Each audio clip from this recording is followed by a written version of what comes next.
Cannabis Common Sense, the show that tells the truth about marijuana and the politics behind its prohibition.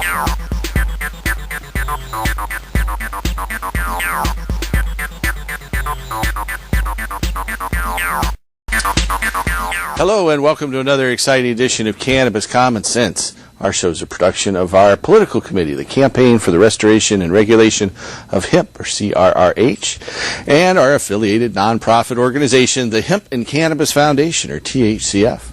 This evening we're happy to have Madeline Martinez here. Madeline and I are the chief petitioners on the new Oregon Cannabis Tax Act petition, which is being sponsored by Oregonians for Cannabis Reform. And so we also have Mr. Tim Pate over here providing musical accompaniment and maybe a surprise guest. We'll see. We're going to buy a couple crucial seconds by showing you our infamous dancing cannabis leaves.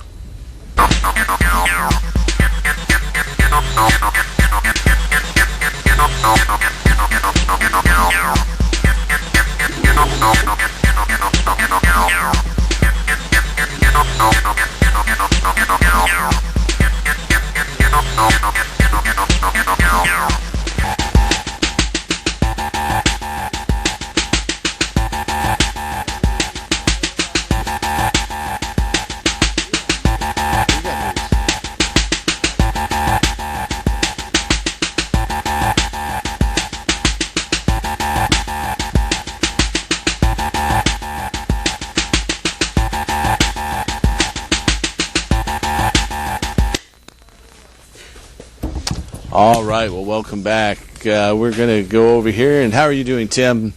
I am doing well, Paul. How are you tonight? Very well, very well.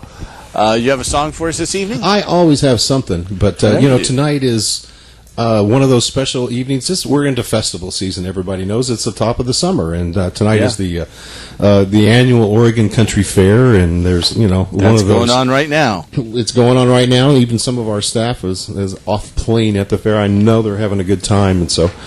Maybe 20 years ago, while I was at the fair one night sitting in the sauna, I wrote this song, and I've been playing it just like this ever since. And one night, I had a chance to play it for Bill Walton, the basketball player, and he said, "That sounds just like a Grateful Dead song." So now I've got something to live down to. All right.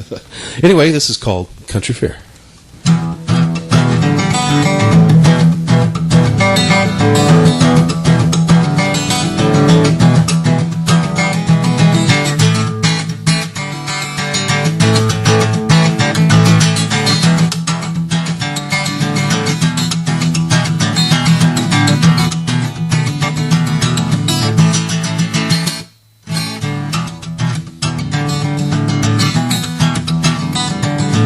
I know a girl, she knows me. She can dance as sweet as can be. In the moonlight, in the raw. Well, at least I think that's what I saw. That night. Oh, that night. At the country fair. I know you saw, 'cause you were there too. In fact, I think you all were nude. Oh, not a stitch in the whole darn crowd. But nobody violent, nobody loud.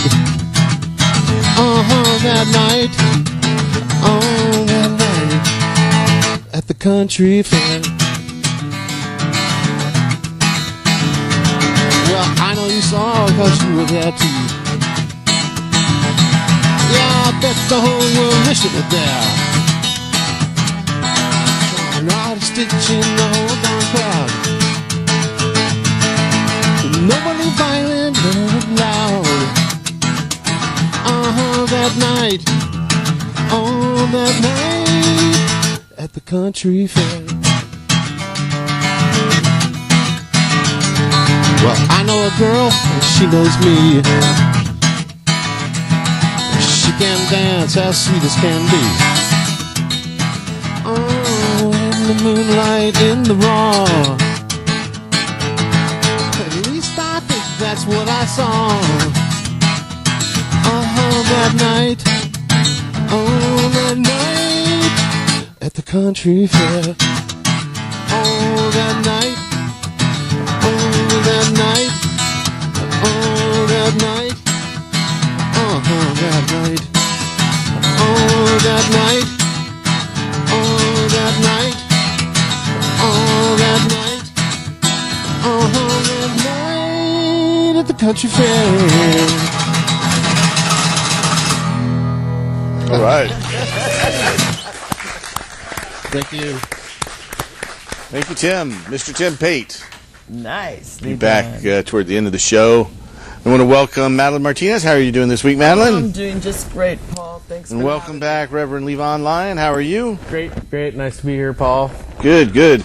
Well, Madeline and I got a wave of publicity this week as every major television station here in Portland covered our press conference. I was kind of shocked that all 4 of the stations were there. The Channel 2, 6, 8, and 12. Yes. And 3 of them did a telepoll. Right. And then other radio stations did telepolls too. I'm happy to say, even though they're not scientific, we won every telepoll. I think the lowest we got was about 52%. Was that right? Exactly. And then we got as high as 71 or 72%. Well, right now you can actually go online right now to KPOJ, 620 KPOJ, and they're having the Podge poll, and it's really interesting because we're winning by 88% the last time I checked. And it really hasn't changed. I mean, that's what you expect from progressive Americans. Progressive radio. Yeah, and Paul and I got to do Lars Larson, both of us. Yep. And I got to do KXL and KEX. So it's really been just a huge sweep of publicity, and it's all been really good. And a lot of print articles that have been reprinted all over the West Coast and farther east as well. Right. I heard they went into Mendocino and as far as Japan, the study house there. Yeah, that's pretty amazing. It's pretty exciting. So we are taking phone calls tonight. If you're watching on July 11th, 2008, then you can call us at 503-288-4448. We're going to take our first caller. Hello, caller. You're on the show. Good evening, you guys. This is Deborah. How are you? Hey, Very well, Deborah. Just wanted to let you know how awesome you guys came across on television, on all channels. It just made you look so intelligent, so well informed. I was really, glad to be a part of the movement there. Thank you. Yeah, and you guys do a great job. And what else is going on here? You guys going over to the 6 Northeast Tillamook tonight? Yes, we are. We'll be over at 6 Northeast Tillamook about 9:15 or 9:30. Needing clones, as always? Well, it's actually open. It isn't really closed. It's not a medical-only facility when we're there. Oh, I'm sorry. I think you misunderstood me. I said clones. Oh, clones. Clones tomorrow, usually. I don't know if you do clones No, tonight. we don't do clones at our office. At this number 6 Tillamook, when we're there, this is more of a social event. I see. And it's not just for patients.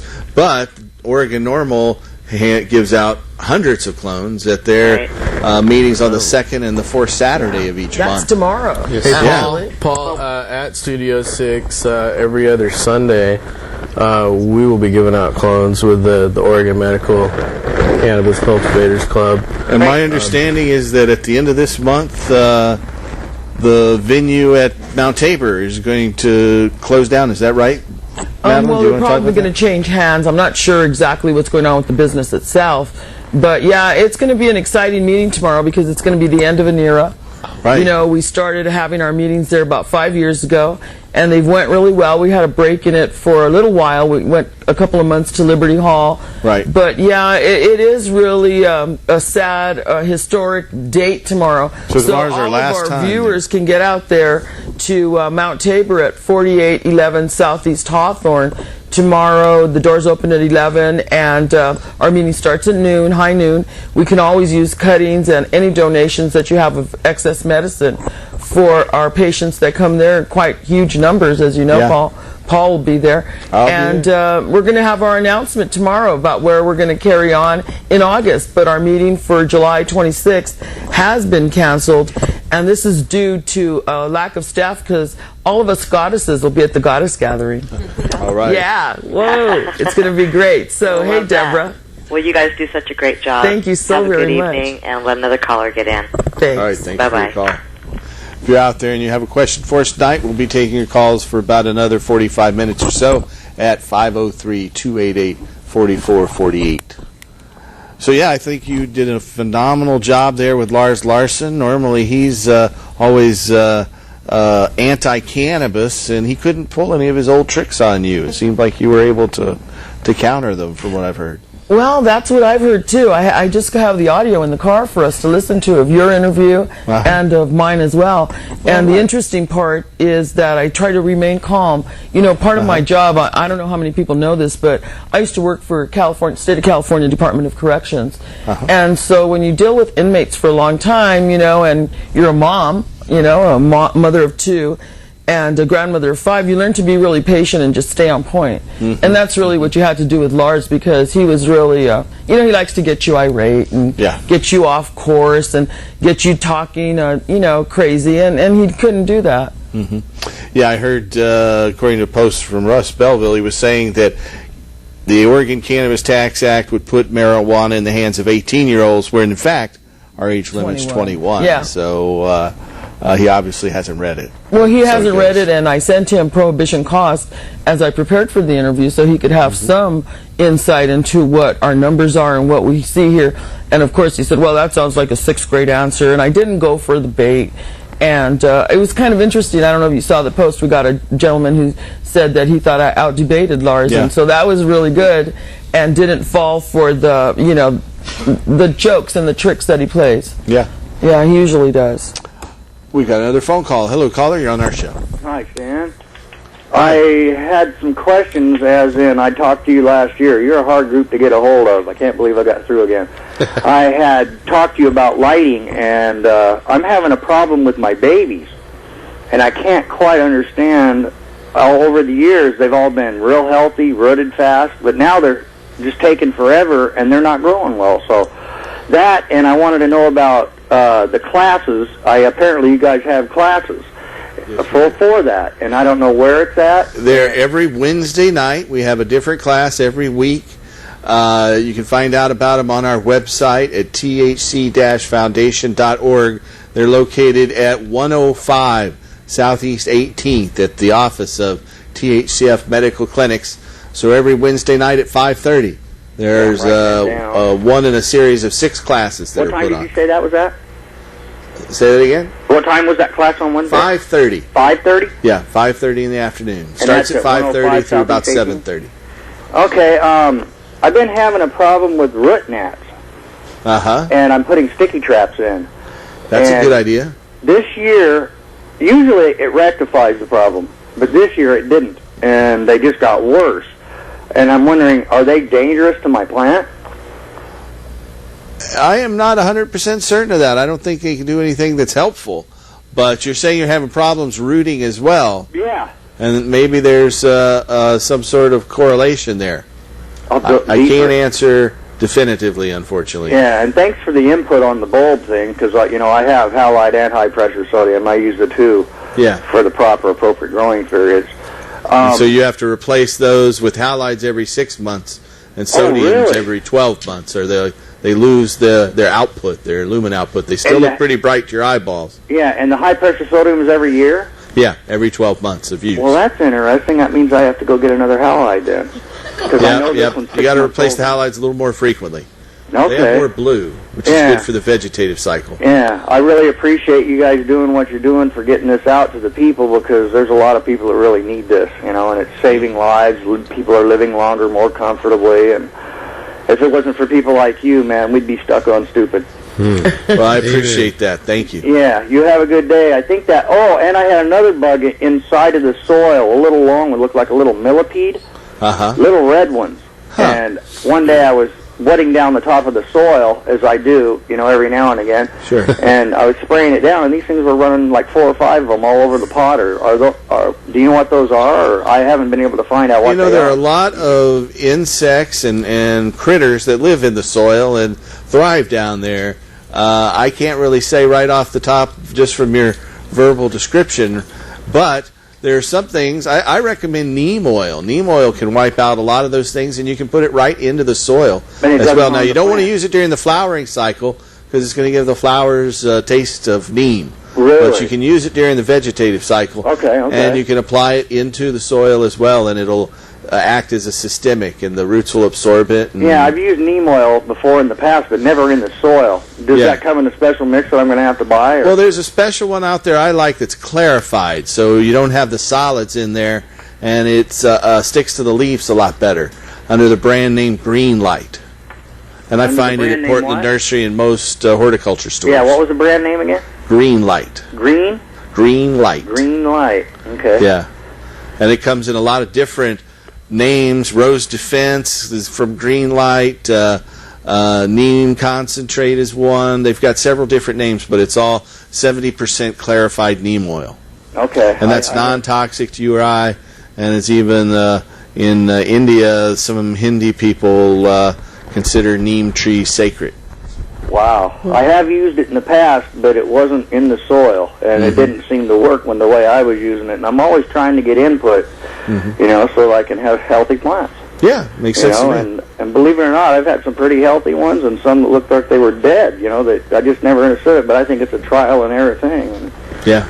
Okay, I thank you for the input on that, Stan. And I hear you guys the place over on Hawthorne is closing.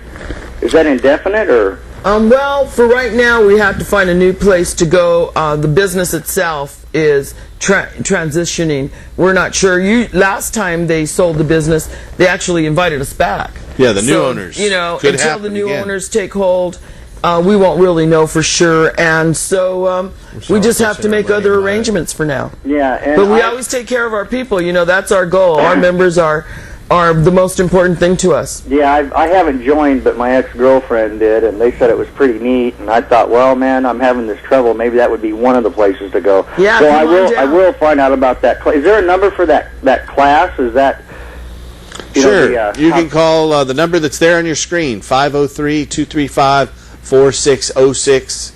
For more information on that. Okay, I'll let you guys go because you've got a lot of other people with information. Thank you for the input. Thank you. And thank you for being there for everybody. We need you bad. You're welcome. Thank you. All right, have a good night. Let me ask you a question. I wanted to clarify for people. Now, when you say the neem oil, you can put it in the soil, does that mean you need to, of course, dilute it first? Yeah, you dilute it. Okay, because I wasn't sure if people out there got that part. Oh, yeah, well, the neem oil comes in and tells you to take 1 ounce into a gallon of water. Yeah. So it's pretty heavily Paul, diluted. you can also, people that are listening, if they've got questions and they can't get any answers for them, we've got some people at the omccc.org that have been terraponics and growing all kinds of things and familiar with all kinds of nasty bugs and stuff like that. omccc.org. You can look that up online. It's and OMCCC. OMCCC, excuse me. 3 C's. OMCCC. All right, well, that's a good resource. So, we got our Oregon Cannabis Tax Act petition filed, and one of the main things it will do, the one that, of course, everyone notices first off, it will allow adults to buy cannabis through state stores. Now, Hallelujah. it would set it up through the state liquor stores, but a person who wanted to be a contractor to sell cannabis wouldn't necessarily have to offer alcohol too. It could be separate. It'd be up to the contractor. But a place that sold liquor products could also offer cannabis once this initiative passes and takes effect. So that's the main thing. It also would allow adults to grow their own without a permit. It would allow farmers to grow industrial hemp, which I think has a lot of different problems. Industry that the people need. It needs to be co-opted. It doesn't need to be part of the government or part of large corporations. So hemp wouldn't be regulated at all, but the sale of marijuana would. Yeah, There wouldn't be any licenses needed, though, to cultivate for personal use. We didn't set up any licensing or anything outside the age limit of 21. So we're pretty happy about that. And for more information on it, you can go to that website, www.cannabistaxact.org. You can actually print the petitions out, too, if you have a printer, and download them in a PDF format and then get them back to us. Right now, we're just doing a volunteer campaign, but we are trying to raise funds to pay petitioners at some point in the future, too. Yeah, and I think we also need to let everyone know that the OCTA office is located at the THC clinic. We've got a little space that Paul's let us use for now, and it's pretty exciting. It's at 105 Southeast 18th Avenue. That's right. You can just come in and pick up petitions 6 days a week. We're there 9 through 5, Monday through Friday, and I think 10 through 4 on Saturdays as well. Right. Eichel's doing a great job, and we've got the petition packets there for volunteers. It's pretty exciting. We've got buttons out there. I don't know if anybody can see my nice Octa button that P. Steve made for us. Great Very work. nice. Yes, and we'll have more of those available. And we'll be having a backdrop, hopefully one of these nice banners with the beautiful Octa logo on it that Alicia Williamson created for us out there, Miss Pickle. She did a great job on it, and then it went through different phases, and it was a kind of a collaboration between Melody Silver, Russ Balville, who's out there. Everybody did a really great job. Well, it's a community effort on behalf of all of us, and that's what it takes. So we need you to join in our community and go out there and get a few signatures for us. You can either come in and pick up those petitions at 105 Southeast 18th Avenue. Go to that website, cannabistaxact.org, print them down. And remember, only registered Oregon voters can sign these petitions. If you're not a registered Oregon voter, then your signature would actually hurt our collection efforts. So it's better to make certain every person who signs is a registered Oregon voter. There's one change for us that have been around petitioning for a long time that the state has made that makes it a lot easier to gather signatures. In the past, a petitioner had to carry different county sheets. You had to have one sheet for Multnomah County, another one for Clackamas, another one for Washington, and one for all the other 20-some-odd counties in the state. And then a person could only sign on that sheet. Well, these new changes this year, there are no county sheets, and you can sign on one from any place in Oregon on one sheet. So that makes it a lot easier for petition circulators out there. It really does. What an improvement. They should have done it years ago. Yeah, you don't have to shuffle all those clipboards and sheets around. Everyone just fill up one sheet at a time. Right. And that makes it a lot more easy and easier for the circulators as well. Exactly. One thing, though, the signature on the petition sheet, and if you're circulating it in the circulator box at the bottom of the sheet, has to be exactly the signature you use on your voter registration card. You can't abbreviate it or change it. And in fact, the circulator sheet, the circulator statement at the bottom of the sheet can't be filled out until the petition's finished circulating. Once the circulator signs the statement at the bottom that they witnessed and verify all the signatures on that sheet, then no other signatures can be added to it. So those are just a couple of the rules that need to be followed if you're going to get our petition and gather signatures.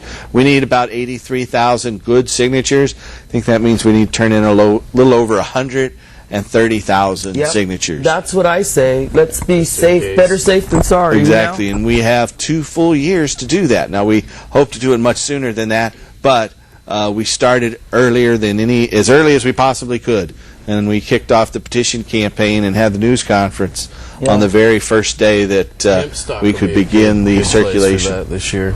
Yeah, well, that's going to be one of the major focuses of our Hempstock Festival. Hempstock Festival is taking place at the East Bank Esplanade, right between the Hawthorne and Morrison Bridges at number 2 Main Street. So come on down to number 2 Main Street on September 6th and 7th, and we'll have our Hempstock Festival. Before that, though, there's the huge Seattle Hemp Fest. That's coming up on August 16th and 17th. Yep, it's going to be a blast. Get up there to Myrtle Edwards Park.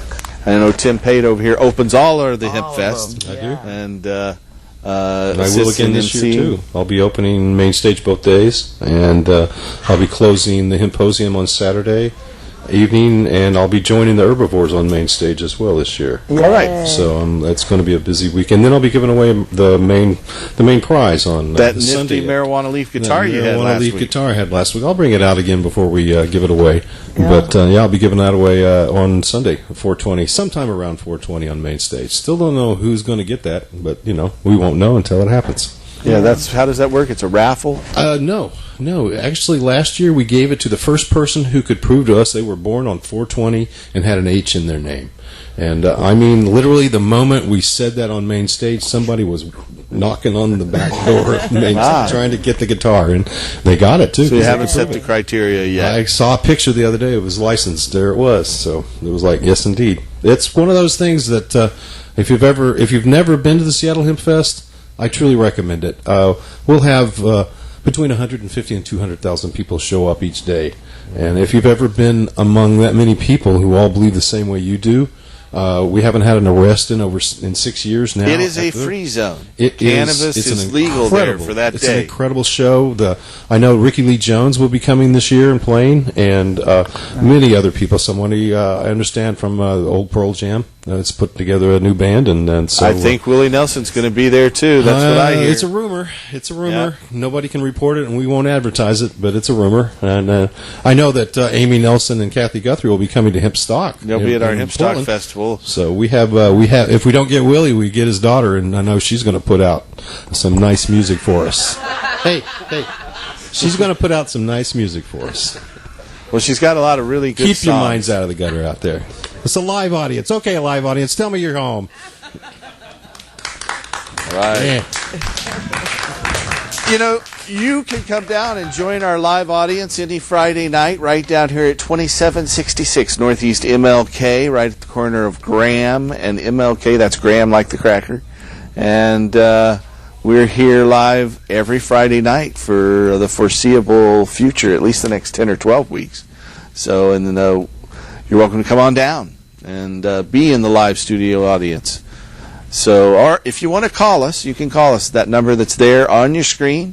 It's 503-288-4448. That's 503-288-4448. And we have a caller, I believe. Do we? Okay. Hello, caller. Well, hi. What was that again? 2710 Northeast Graham. Is that right, Paul? 2766. 2766 Northeast MLK, Graham. or Martin Luther King Jr. Boulevard. I haven't been down since I don't remember what. 2001. It's at the corner of Graham. Right. It's been a long time. Yeah. I had a question. I've been projecting, hoping that with this Octa 2010 that it would be put together. I've been projecting, since 2002 through 2004, and in the projections of this hope for this event, maybe I'm looking ahead too far, but I've been wondering. Now we have some wonderful ports in Oregon, and I don't know if you have the answer to this or not. I have a feeling you might, but do we have federal boundaries around our oceans, or are we? If Octa 10 flies, Octa 2010, do you think we'd be able to export? Well, it'd be the the Liquor Control Commission. So if another place has a legal entity that they could trade with, right, then we could export. But it'd have to be only to another legally licensed distribution point. Like maybe the Netherlands or somewhere like that, right? Well, if they have the system of controls that follow the Single Convention Treaty, we could export to other states and possibly even other countries.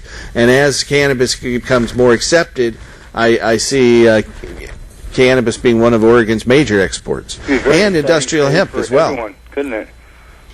All the way around, for politicians, all the way down to the farmers, everyone. Yep, and the farmers especially. The farmers, which could just turn the normal, east-west voting discrepancy here in Oregon on its head. If the farmers come out in support of this, we could see something that, reaches across boundaries. Absolutely. I can't wait to be a farmer. I want to see, I saw you on Channel 2 News. Was it last week? Yeah, on Monday night and Tuesday. You were fabulous, man. It was really nice to see. Nice presentation. Thank you. They got a really just a perfect clip of what you had to say. Really got the message out there. So yeah, I think they did a really good job in terms of we didn't have really any negative support.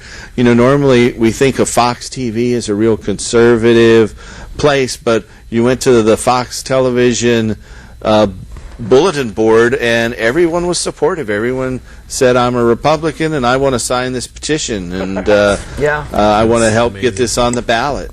So it's so sensible. It's just so logical. You know, if you look at it and you read it and you think, why are we sending all this money to the black market, which is really a black hole for our money? We're not going to get any of it. And instead of to our state coffers, and how are we protecting our children? This is exactly the wrong thing to do if we want to protect our children. And so when you put it down and you think about it, how can you say no? Well, absolutely. Absolutely. I'm 100% with you. I hope to get down to the studio and check in and maybe help out a little bit. Anyway, I'll be speaking with you later in the near future. all right. Well, thanks for your call. Thank you, Paul. Bye-bye. Thank you. So, one thing that our Cannabis Tax Act will do is it will take the sale of marijuana out of the black market where, kids have it today. Kids have easier access than adults to cannabis. So we'll take it out of the high schools and put it in the state liquor store where the age limit of 21 is strictly enforced. That's one part of our proposal. And it will allow those over 18 to grow their own as well for those who don't want to go into these stores and buy in those it. countries worldwide where it is, or over in the Netherlands, actually use went down among teenagers once it became legalized. Exactly. And use in the Netherlands, even though they have legal places to buy it, is less than half what it is here in the United States. So go figure that. It just shows that prohibition doesn't work, and it gives it this forbidden fruit status. It has some glamour in the eyes of kids, and obviously it makes it more valuable on the black market. So, well, human nature is everybody wants what they can have. Everybody, no matter if you have curly hair, you want straight hair. If they tell you don't do it, it's a child psychology. You know it. I used to tell my kids, don't go to sleep. Whatever you do, don't you go to sleep. Sure enough, they'd be asleep. It's just, that's human nature. Right. We have another caller. Hello, caller. You're on the show. Yes, I have a question for either Paul or Madeline. I was wondering what the legal amount, being a card holder, what the legal amount of THC can be in your blood and still operate a motor vehicle. That is a good question, and it's one that we hope I never have to answer. I've seen it defined at 8 parts per million per liter. 8 parts per million per liter of unmetabolized THC, and I just know about that because of a court case up in Washington State. And I know Dr. Philip Levesque, actually, as a pharmacologist and toxicologist, testifies on cases regarding just that issue. Okay. We'll have him on to answer that kind of question. We will. Because we don't even have anything but UAs, which shows how much you have in your system. Yeah, the UAs show metabolites of past use. They don't show anything about. Don't say anything about current use. And we're working on something that we'd like to see promoted by all these drug companies, which is an impairment test, because it just makes sense. On my ministry website, coctministry.com, there's in the main menu. There's a section on marijuana and highway safety. There's a whole bunch of studies that have been done worldwide, plus here in the United States, that talk about those things, specifically driving and all that kind of stuff. But the only way as far they as can being able to find out, whether you're intoxicated so much, they haven't figured out how to exactly do that. Currently, they can only do it with a blood test. That's the only way they can find out the actual unmetabolized THC count in your blood. So they were trying to develop a saliva test, and I know it was tested in Europe, but it never really worked out, and they proved that it wasn't accurate enough to use regularly. And also, you can go to the Normal's website, where Paul Armentano has done a lot of studies on this kind of stuff, and exactly this information you're looking for. And there is actually a study, I'm not sure, you guys will probably know this, where it came from, maybe Australia or something. Russ and I were just discussing this, so of course it's left. But where they found that people that smoke marijuana are better drivers. Yeah, because it's called Stone Drivers or Better Drivers. You can Google it. Yeah. And I think it was Australia that actually found out that... It's very interesting because you do get more more paranoid. courteous, it's more or less the issues they had with marijuana and driving were the basically going back and forth this way, but they pretty much came to find out that marijuana users in driving were more courteous, had a tendency to not follow as closely. They had a tendency to be a little bit easier in traffic and basically more courteous. So there's two selections of great websites to go to, or three there. So go ahead and let us know what you find out. And just from memory, You're welcome. as I recall in this one case, the 8 nanograms per liter was the cutoff point in one case up in Washington, but I'm not sure how that's never really been established as any kind of legal standard. Okay. We'll get it up on the normal website, OregonNormal.org. So we'll get that up for you as soon as we can. Thank you very much. Thank you. And the next time we have Dr. Levesque here on the show, I'll be sure to ask him just that question. Okay, thank you. Thank you. Bye-bye. Bye-bye. We have a little film clip we're going to run. I think it's a clip from... Well, let's go ahead and run it. Then I'll tell you what it was when it comes back. Then I won't be wrong. I know. So enjoy. The name of this ancient plant and now infamous drug is Cannabis sativa. While this plant has been an integral part of mankind's history for countless years, you will not find it in the history books. It is a plant with two faces. On the one hand, it supplies us with hemp, whose legitimate uses includes clothing, canvas, and rope making. And, on the other hand, it is the source of cannabis, the illegal psychotropic drug. This is the story of Cannabis sativa, the plant with many, many uses. We are near Le Mans, in west of France. Hemp has been grown here for hundreds of years, for both domestic and industrial use. Farmers here still use the traditional method of processing hemp, known as water retting.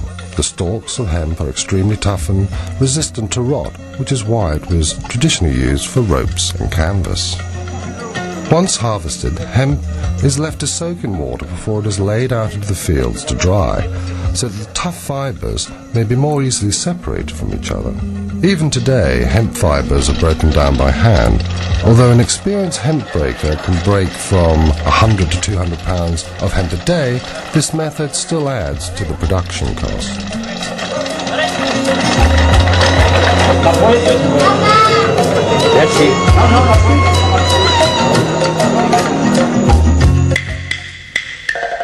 Cannabis sativa is one of the most ancient plants cultivated by mankind. Hemp processing was already developed in China 8,000 years before Christ was born. Hemp was first harvested for its seeds, a rich source of amino acids used for food. Then it was discovered that by breaking the stalks, they could use the fibers to make paper, as well as fishing nets and up to 5,000 hemp-related products, including, of course, textiles. The ancient Chinese called their country the land of hemp and mulberry. Mulberry leaves were used to feed silkworms, from which was produced the precious silk that only the rich and powerful could afford. Everyone else wore hemp clothing. Hemp is called ma by the Chinese, literally meaning plant with two forms, male and female. Hemp was also the first crop to be grown for use in war. The Chinese had originally used bamboo to make bowstrings. Then they discovered that the hemp fibre was stronger and lasted longer. Imperial decrees ordered that certain areas of the land would be exclusively used to grow hemp. An ancient legend says that hemp paper was discovered by Sai Lun, a scribe and eunuch of the imperial court. To publicize his discovery, Sai Lun pretended to die. He ordered that hemp paper should be burnt around his coffin. Then he arranged his own apparent resurrection and attributed it to the properties of his new invention. Ever since, hemp has been an integral part of the Chinese funeral ceremony known as Wu Fu, or the 5 levels of mourning. This code lays down, among other things, that the family wear different hemp clothes corresponding to their relation with the deceased. The Chinese jealously kept the secret of paper-making for centuries. It wasn't until the 5th century that this knowledge was passed on to other countries, finally appearing in Europe in the 8th century.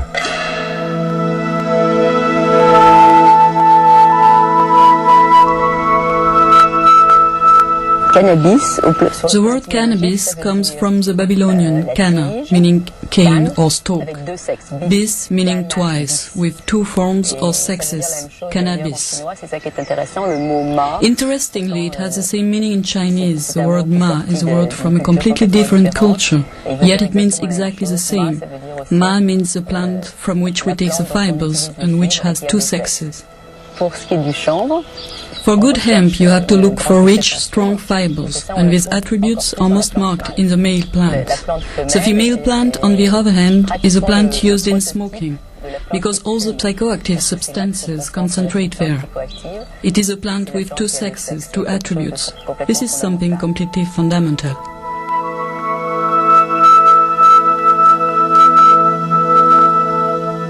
Cannabis has been used medically since the year 2800 BC, when Emperor Shen Nung founded the science of Chinese medicine.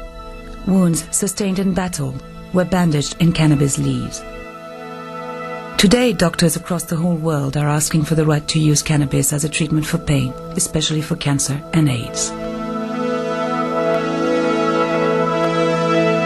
I'm a cannabis user. I've been using cannabis since I was approximately 9 years old. I've had cancer 10 times. It first occurred in my spine when I was 2 years old.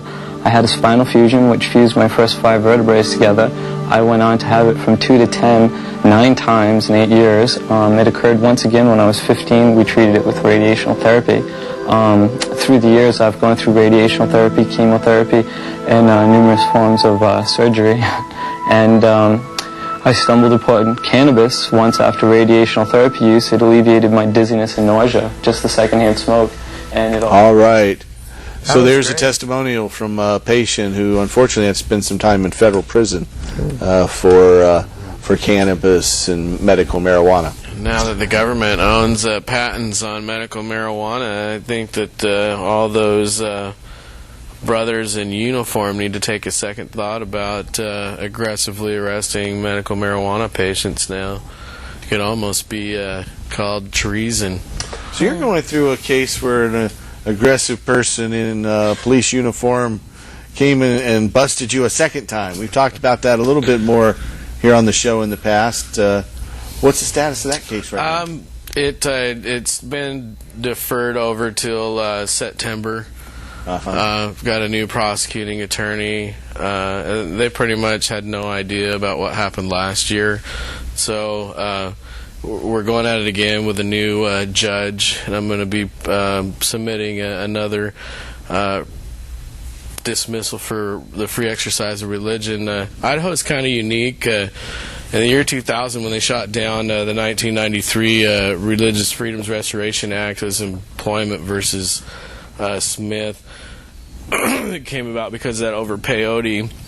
The Supreme Court said that it was unconstitutional, and then in the year 2000, a lot of governors came together and enacted Religious Freedoms Restoration Acts for their own states to further protect the free exercise of religion.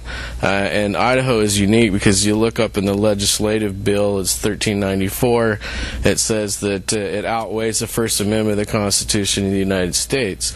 And so basically they have to go about proving compelling interest factors, which means they have to prove that indeed I'm not using it for religious purposes. And in the last case where the same officer arrested you in Boise, they threw that charge out, right? It was exonerated. The bill was exonerated. They basically just made it so it never happened. Mm-hmm. And I don't know. It's like being thrown out. Yeah, it was thrown out, basically. There was no conviction in it, and that's actually what prompted the other officer. That upset him when you told him that. It did like kind of upset him.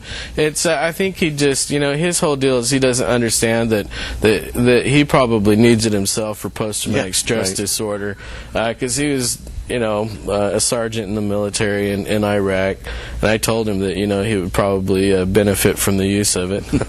It would be quite so aggressive. He probably didn't appreciate that. Yeah. Didn't appreciate you. So we have a caller though. Let's go ahead and take this call. Hey, caller. Hello, Paul. How are you tonight? Very well, thanks. Thanks for being there again, Paul. I know you're a busy man. I'd like you. Thank you for taking the time out of your day to show up and do this like you do on such a regular basis. Thank you. I love it. Same to Madeline. Kudos and thank you for all what you do out there.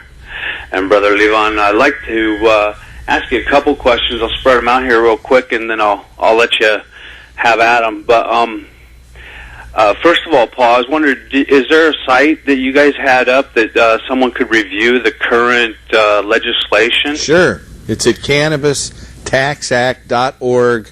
The current legislation is /OCTA, /OCTA. So you go to cannabistaxact.org, and you can click on the wording or a lot of other things, or if you just want to add in /OCTA, then you'll get the whole wording and the ballot title. Okay, great. And the bill was actually designed specifically to be upheld in the inevitable court challenge it'll face after passage. It was written and set up a number of findings by the people of the state based on historical, constitutional, and legal issues, and it implements a system of controls that were designed in the Single Convention Treaty. So by implementing a system of controls that are mandated by international treaty and having these findings by the people, we think we found a way to get upheld in federal court. From what I understand, it's very well written, but I would like to review it, and thank you for putting that up there so that we could take a look. And sure. Another question I had concerning that is, I'm very confident that we're going to have something positive happen on a bill like this. Now, what's your concern about, or do you have concern of, like if large fields of hemp were starting to be grown? Do you think that we should start taking stock in filters and microfilters for indoor grow rooms? For grow rooms? Well, yeah, maybe. I mean, I think there are other options. I heard several years back that when they tested for pollen in L.A. County, they found marijuana pollen was one of the top pollen counts that they got there. But it remains to be seen. I mean, obviously, pollen from an industrial hemp crop is not going to make good seed on your flowering buds, and you don't want them to get that at all.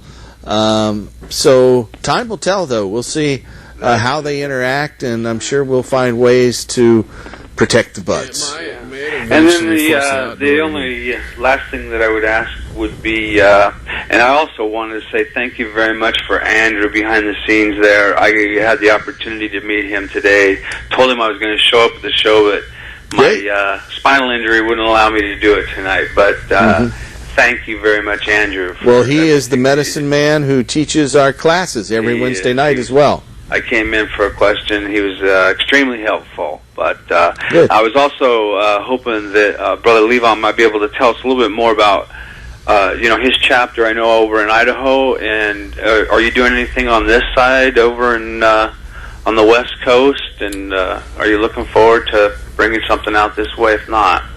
Yeah, funny you should ask.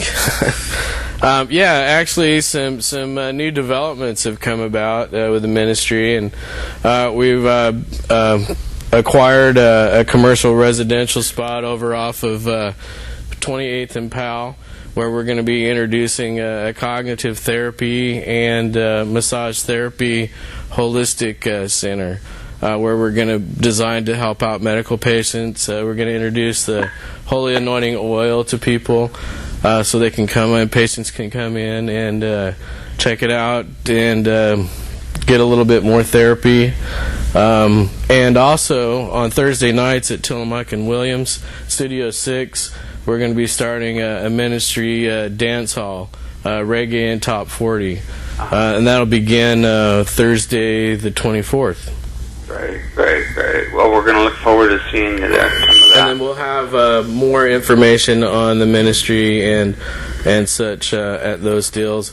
And then also on Sunday, every other Sunday, we're having another meeting, Tillamook and Williams, on the 20th for the OMCCC, which is basically for caregivers and growers, where we're going to be helping people with information on growing, also giving out clones, that kind of stuff, trying to more readily help out the community, because there's a lot of patients out there.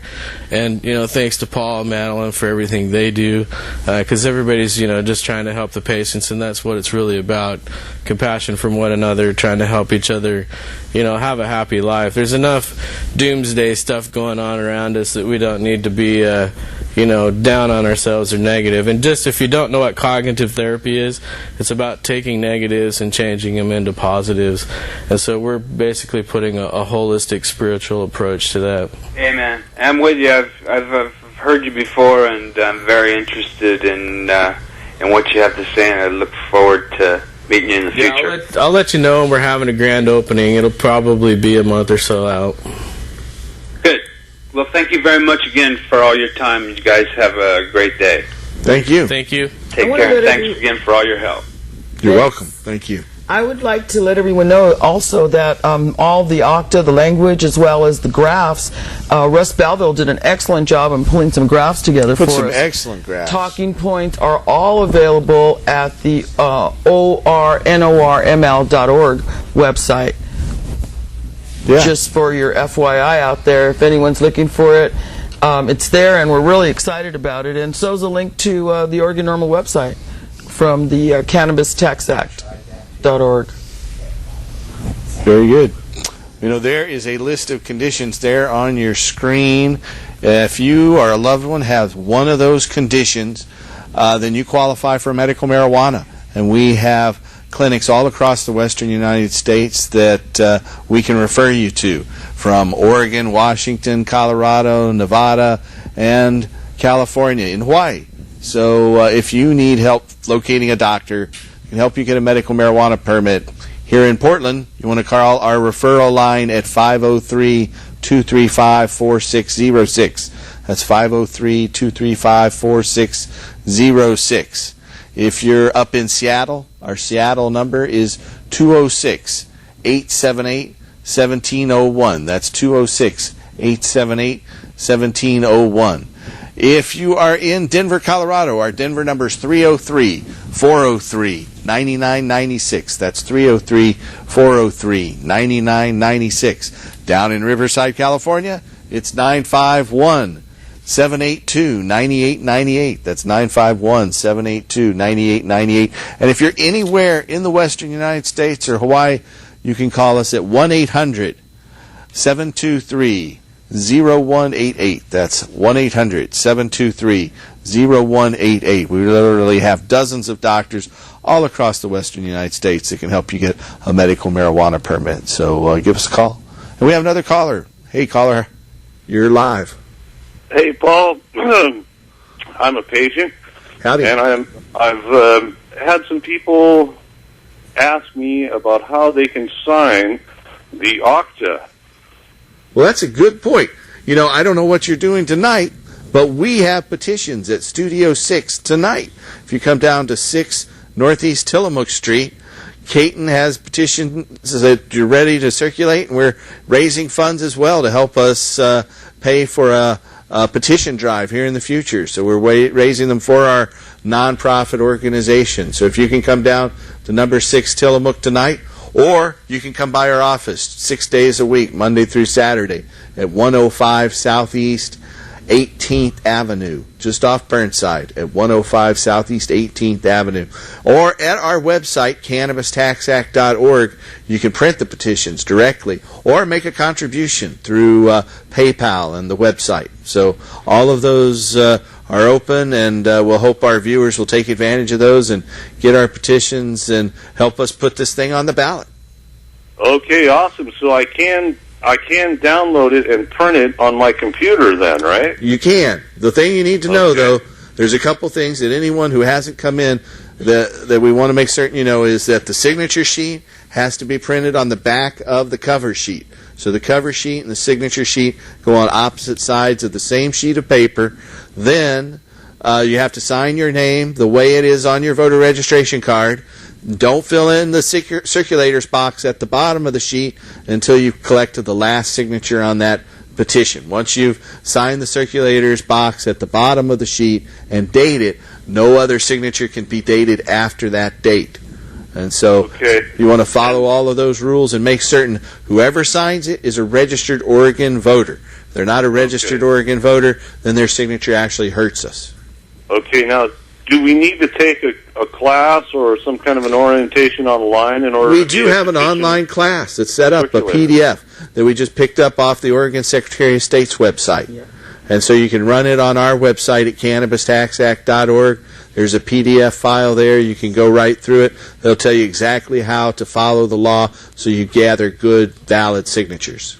And you know, there may be some people out there that don't have internet access. We're going to be having classes at the same address, 105 Southeast 18th Avenue. Yeah. Periodically, so stay tuned or give us a call and find out. You come in anytime, and there's someone there Monday through Friday willing to show you what you need to do and help you get started.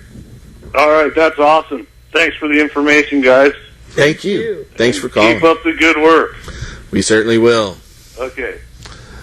So, you know, we've got a number of little hemp items here. I just want to run through them. You know, right now, all of these hemp items are made up in Canada, but soon we hope to make them here in Oregon. Right. We have Dr. Bronner's hemp soap. I just got a commitment from David Bronner. He was going to make a donation to us just tonight. And then the folks press this hemp seed, Nativa seed oil. Once you press the hemp seed, you get this hemp flour left over. And that's protein that is good for making all kinds of things, protein burgers, protein shakes. These are hulled hemp seeds. They have the taste of walnuts and cashews, a very tasty thing. Our normal camera crew isn't here. We normally get close-ups on this, but our normal camera people aren't quite ready for that. Anyway, this is hemp milk. There are several different hemp milk products out there. We also have hemp seeds. I take 7 to 10 of these things a day to keep my essential fatty acids. Get the omega-3 and omega-6 and 9 that keeps your skin and your heart healthy and your brain. Yeah. And then finally, we have a couple of antique cannabis items. This one is a little bottle that contained an ounce of hashish back in the day from Eli Lilly, a powdered extract of cannabis, or keef. And so this is from Eli Lilly. I just got one from Park Davis that will have a pair of them on. You need to be sending them pictures of that this stuff. is a nifty little one here. It's glycerophosphate compound with lecithin, a reconstructive tonic for nerve food. Each tablet contains cannabis indica, and it's for nervous prostration, nervous exhaustion, nervous debility, nervous excitement, hysteria, and all depressed conditions of the nervous system. So there you go. You'll be happy after you finish that. Take one or two of those. You won't be nervous. You won't be nervous, and your hysteria, you'll be calmed down. That is great. Well, they really knew what they were doing, and imagine not one other American has to die for foreign oil or go hungry. We can feed America if we just pass the OCTA. Right on. And the main thing, another main thing with our economy, instead of sending all our dollars to the sheiks and fiefdoms of the Middle East, we'll give them to our farmers. Thank you. Please Let's all be farmers, Tim. You know, we are closing out. We're out of time. Thank you for watching. Tune in next week and help us restore hemp.